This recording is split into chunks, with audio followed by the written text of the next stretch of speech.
ঈদ মানে আনন্দ, ঈদ মানে খুশি, কিন্তু ঈদের খুশিটা কিন্তু এক একজনের কাছে এক এক রকম। চলুন দেখি ক্রিয়েটিভ আইটির সদস্যদের কাছে ঈদের খুশির মানেটা কি। ঈদ মানে রমজান শেষে অনেকগুলো খুশি, প্রচুর খাওয়া দাওয়া। আমার কাছে ঈদের খুশি মানে বোনাস।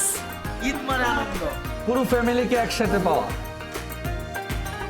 আমার কাছে ঈদ মানে পোড়াও কোরবান আচ্ছা সেমাই। ঈদ মানে হচ্ছে নতুন জামা, ঈদ মানে হচ্ছে সালাম।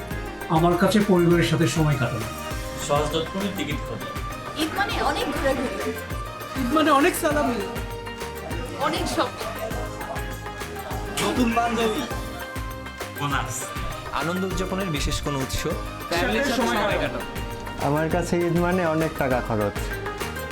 সন্তানদের সাথে সময় কাটানো। দিনের মতো কম্পিউটারের সামনেই বসে থাকে। আমার কাছে ঈদ মানে খুশি। আমার কাছে সালাম। বাড়ি যাওয়া যায়। ঈদ মানে ছুটি। ঈদের খুশি মানে 50% অফ। ভ্যাকেশন, অনেক অনেক টিপস। ফ্রেন্ডস এন্ড ফ্যামিলির সাথে অনেকদিন পর দেখা হয়, সবার সাথে ভালো করে সময় কাটানো। ঈদ মানে হচ্ছে ঈদের নামাজের পর থেকে সারাদিন ঘুমানো।